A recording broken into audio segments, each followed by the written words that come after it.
I had been working hospital administration for many, many years before we started this company. And, I had been doing so many other things, whether it was software developing software for emergency departments. I was doing trauma consulting. I was doing all these things. And I really looked at my identity when it came to my career as an administrator. I'll be honest, I remember one day when I was a hospital administrator, it was maybe 9 a.m. and I was sitting in my family room watching a dumb TV show. It's like some talk show that I didn't even like. And I just thought, why are you watching this show? And I realized it's because I didn't want to go to work.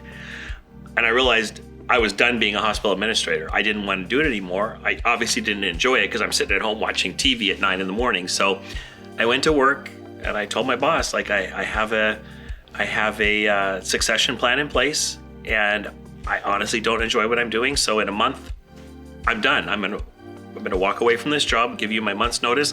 I'm gonna walk away, and we have a succession plan in place. But I didn't have a plan. I had a succession plan for work, but I didn't have one for me.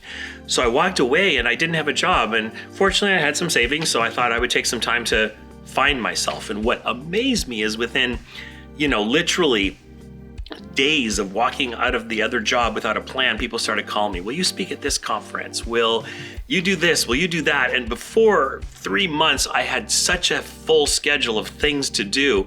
And what amazed me is that even though I felt myself being a hospital administrator, when I didn't have a job, people were starting to ask me to speak at conferences, to teach, to do education. And I found out I love education.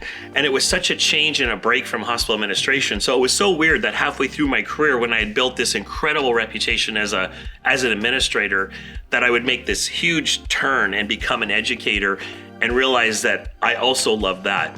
Never during those years would you have ever told me I would be known as an educator. But today, I don't think many people remember me as an administrator, even though I feel like I was good at it.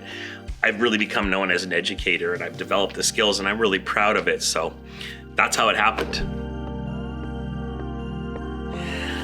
Oh, the first course I did with Solheim Enterprises was not good. I wasn't an educator at the time. I was an administrator. I didn't have good education principles.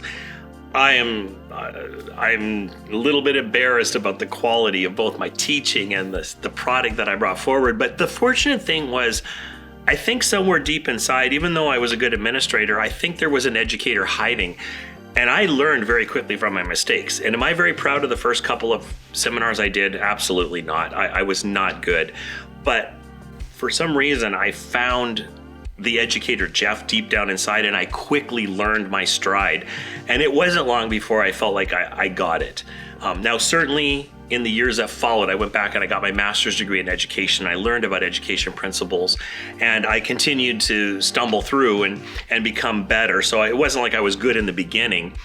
I had to learn, and I continue to learn the skills, but that first one was bad.